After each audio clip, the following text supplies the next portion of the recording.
प्यारे दोस्तों, आज हम पढ़ेंगे कक्षा 5। इसके अंदर कक्षा 5 का जो है प्रश्नावली 5 यानी अध्याय 5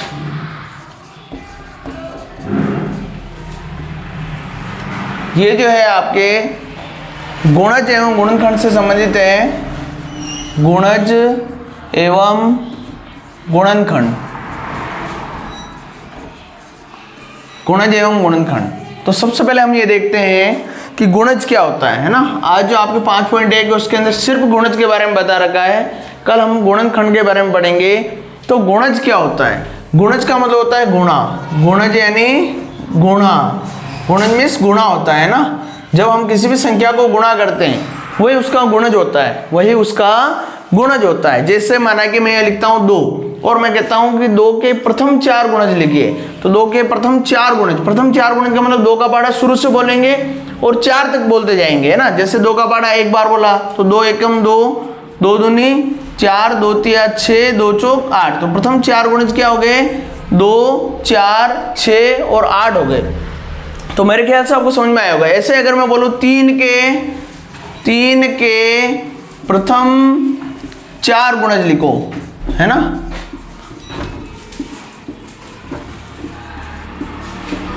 अगर मैं बोलता हूं 3 के प्रथम 4 गुणज लिखिए, ऐसे बोलता हूं प्रथम 4 गुणज, तो 3 के प्रथम 4 गुणज क्या हो जाएंगे? 3 खुद हो जाएगा, 3 दूनी 6, 3 तिया 9 और 3 चौक 12। ये 3 के प्रथम 4 गुणज हो जाएंगे। तो यही गुणज होता है। अब अगर मैं आपके समस्या आने वाली इस पार्ट के अंदर उनके बारे में बात करूं तो जैसे माने कि कभी कभी कॉमन फैक्टर के लिए भी बोल देता है, कॉमन मल्टीपल के लिए, है ना। गुणज को इंग्लिश में कहते हैं मल्टीपल। कॉमन, कॉमन का मतलब होता है समान। कॉमन यानी समान, समान या समान को और बोलते हैं हम सार्व। क्या कहते हैं? सार्व। सार्व यानी भी समान होता है, एक जैसे। माना कि मैं बोलता हूं कि 2 व 3 के प्रथम 2 सार्व गुणज लिखिए। सार्व गुणज या समान। सार्व की जगह क्या लिख सकते हैं? समान। 2 समान गुणज लिखने हैं तो हम क्या करेंगे? 2 का पहाड़ा बोलेंगे, 2 के गुणज लिखेंगे। 2 एकम 2, 2 दूनी 4, 2 तिया 6, 2 चौक 8, 2 पंजे 10, 2 छंग 12, 2 सत 14, ऐसे लिखते हुए जाएंगे आगे। ऐसे 3 के पहाड़े में 3 एकम 3, 3 दूनी 6, 3 तिया 9, 3 चौक 12, 3 पंजे 15, 3 छंग 18, ऐसे लिख देंगे। अब हम देखेंगे दोनों में समान कहाँ दिख रहा है। देखो सबसे पहले इसमें आ रहा है 6 और इसमें भी आ रहा है 6, तो दोनों के अंदर 6 6 एक जैसा दिख रहा है। दूसरा हम देखें तो इसमें भी 12 आ रहा है और इसमें भी 12 आ रहा है। तो इसका मतलब ये हो गया कि 2 और 3 के जो प्रथम 2 सार्व गुणज हैं वो एक तो हो गया, हम लिखेंगे अतः 2 व 3 के प्रथम 2 सार्व गुणज क्या होंगे? पहले तो होगा 6 व 12 होंगे। इसको एक सिंपल तरीका एक और है, अगर 6 आ गए तो 6 का पहाड़ा बोल दो। 6 एकम 6, 6 दूनी 12। अगला अगर बोले तो 6 तिया 18, 18 दोनों मिलेंगे। 6 चौक 24। अगर 4 समान गुणज बोले तो यानी पहला सार्व गुणज आ गया तो आप अगला सार्व गुणज भी लिख सकते हैं, ठीक है ना। अगर ऐसे ही कोई 3 सार्व गुणज भी पूछ सकता है ना। तो हम ज़्यादा बात नहीं करते हुए सीधा आपके प्रश्नावली की बात करते हैं। तो प्रश्नावली 5.1 जो है, प्रश्नावली 5.1 के अंदर आपके यहाँ दे रखा है दी गई संख्याओं के 4 4 गुणज लिखिए। प्रश्नावली 5.1 के अंदर दे रखा है कि दी गई संख्याओं के 4 4 गुणज लिखने हैं, है ना। दी गई संख्याओं के 4 4 गुणज लिखिए। दी गई संख्याओं के 4 4 गुणज लिखने हैं, ठीक है ना। तो 4 4 गुणज, पहली संख्या दे रखी है जैसे यहाँ पर 4, दूसरी संख्या दे रखी है आपके 7 और तीसरी संख्या दे रखी है 14 और चौथी संख्या दे रखी है 19, ठीक है ना। अब इनके 4 4 गुणज लिखने हैं तो इनके 4 गुणज यानी इनका 4 बार पहाड़ा बोलना है। 4 का 4 गुणज क्या होंगे? 4 एकम 4, 4 दूनी 8, 4 तिया 12 और 4 चौक 16। ऐसे 7 एकम 7, 7 दूनी 14, 7 तिया 21, 7 चौक 28। ये 7 के 4 गुणज हो गए। ऐसे 14 का बोलेंगे तो 14 एकम 14, 14 दूनी 28, 14 ती 42, 14 चौक 56। ऐसे आप 19 के और 4 बार पहाड़ा बोल के आप लिख सकते हैं, ठीक है ना। अगला जो क्वेश्चन है उसके अंदर दे रखा है आपके दी गई संख्याओं के गुणज पर गोला लगाना है। जैसे यहाँ पर संख्या दे रखी है, एक उदाहरण में समझा रहा हूँ, बाकी आप करेंगे। जैसे यहाँ बोल रखा है 3 का और यहाँ पर आगे डेस करके 5, 9, 3, 13 और 18 ऐसे लिखा हुआ है। अब ये बोल रहा है दी गई संख्याओं के गुणज पर गोला लगाना है ना। तो जैसे मैंने 3 दे रखा है तो 3 के गुणज जो हैं इसके अंदर उनके ऊपर हमें क्या लगाना है, गोला लगाना है। तो कैसे 3 के पहाड़े में कौन कौन सा आता है, 3 एकम 3 आता है, 3 दूनी 6, 3 तिया 9, 3 चौक 12, 3 पंजे 15, 3 छंग 18। तो यहाँ पर खाली गोला लगाना और कुछ भी नहीं करना है। तो ऐसे आपको यहाँ पर 5, 12, 15 ये दे रखे हैं, इनके पहाड़े बोलने और पहाड़े जो इन नंबर्स के अंदर आ रहे हैं। जैसे माना कि एक और उदाहरण ले लेते हैं, 5 है ना, सेकंड वाले में दे रखा है इसका 5। तो 5 के आगे लिखा हुआ है 45, फिर लिखा हुआ है 11, फिर 10, फिर 22 और 55 दे रखे हैं। तो कौन कौन से पहाड़े में आएंगे, तो 45 भी 5 के पहाड़े में आता है, 10 भी आता है और 55 भी आता है। तो उसके ऊपर खाली आपको क्या करना है, गोला लगाना है। तो इस तरीके से आपको दूसरा क्वेश्चन करना है। थर्ड नंबर क्वेश्चन जो है आपके, थर्ड क्वेश्चन दे रखा है उन संख्याओं पर गोला लगाओ जो 3 व 4 दोनों की गुणज हो, है ना। यहाँ लिखा हुआ है उन संख्याओं पर गोला लगाओ जो 3 व 4 दोनों की गुणज हो। क्या लिखा हुआ है, 3 व 4 दोनों की गुणज हो, 3 और 4 दोनों ही गुणज हो, उसके ऊपर हमें गोला लगाना है। तो यहाँ पर संख्याएं लिख रखी है 6, 12, 15, उसके बाद 24 और 30, नहीं 15 के बाद है 18, 24, 30, 18, 24 और 30। तो देखो इनके अंदर अपन देखेंगे 3 के पहाड़े में भी आने चाहिए और 4 के पहाड़े में भी आने चाहिए। तो देखो 3 के पहाड़े में 6 तो आते हैं, लेकिन 4 के पहाड़े में 6, जैसे 3 एकम 3, 3 दूनी 6, लेकिन 4 एकम 4, 4 दूनी 8 आता है। लेकिन 3 एकम 3, 3 दूनी 6, 3 तिया 9, 3 चौक 12 भी आते हैं और 4 तिया 12 दोनों में आ रहे हैं। अब देखो मैंने अभी बताया थोड़ी देर पहले कि एक गुणज आपके पास, प्रथम गुणज आपके पास है। जैसे 3 का पहाड़ा बोला 3 एकम 3, 3 दूनी 6, 3 तिया 9, 3 चौक 12। ऐसे ही 4 का पहाड़ा बोला 4 एकम 4, 4 दूनी 8, 4 तिया 12। तो सबसे छोटा गुणज आएगा हमारे पास 12। तो अगला इसका डबल आएगा, है ना, यानी इसी का पहाड़ा बोलना है हमने को। तो इसमें से 12 आगे तो एक गोला लगा दिया, 12 एकम 12, 12 दूनी 24, 12 तिया 36, लेकिन इसमें 36 कहीं नहीं है।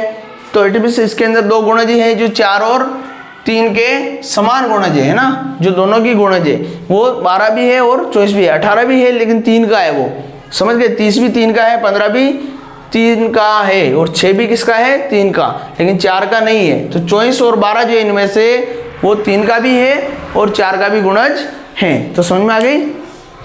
चलो इसके बाद जो चौथा क्वेश्चन है, चौथे क्वेश्चन के अंदर दे रखा है आपके कि 10 व 30 के बीच आने वाले 7 के गुणज लिखिए।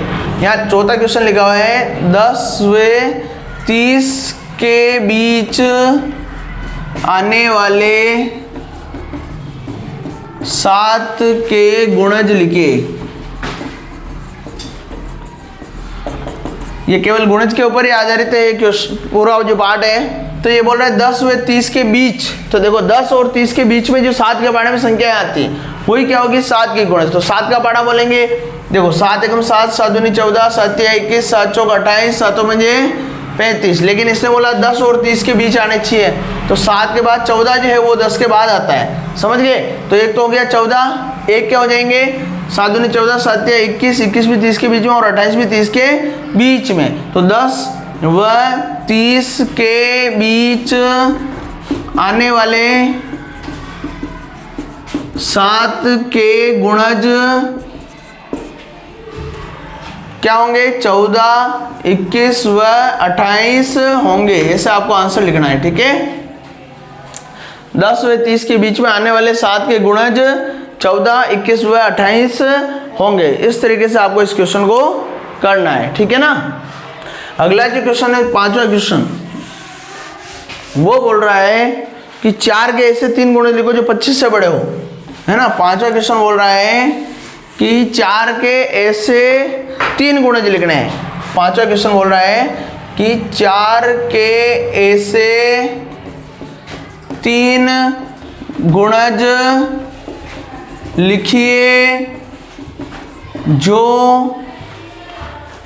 25 से बड़े हो, जो 25 से बड़े हो, ठीक है, 25 से बड़े हो, ऐसे लिखने हैं। तो 4 का पाढ़ा बोलना है और 3 गुणज लिखने हैं अपने को 4 के, ठीक है, जो 25 से बड़े हो। तो 4 का पाढ़ा बोलेंगे, 4 के पाढ़े में 25 से पहले तक तो अपने को सोचना ही नहीं है। तो 4 एकम 4, 4 दूनी 8, देखो यहाँ लिख लेते हैं। 4 एकम 4, 4 दूनी 8, 4 तिया 12, 4 चौक 16, 4 पंजे 20, 4 छंग 24, 4 7 28, 4 8 32 और 4 नम 36, ठीक है। तो देखो 24 तक तो क्या हो रहा है, 25 से छोटा है, 25 से बड़े की बोल रहा है, तो 24 तक तो अपने को सोचना ही नहीं गुणज के बारे में। ये तो क्रॉस यानी निश्चयम है। ये बोला 4 के ऐसे 3 गुणज लिखिए जो 25 से बड़े हो। तो 25 से बड़ा क्या है, एक तो 28, एक 32 और एक 36। तो 3 ऐसे गुणज क्या हो जाएंगे, हम लिखेंगे अतः 4 के ऐसे 3 गुणज जो कि 25 से बड़े होंगे, बड़े हैं, क्या है, 28, 32 व 36, ठीक है, ये है 28, 32 और 36, ठीक है ना। ऐसे ही छठा क्वेश्चन जो है, छठा क्वेश्चन को बोल रहा है हमारा,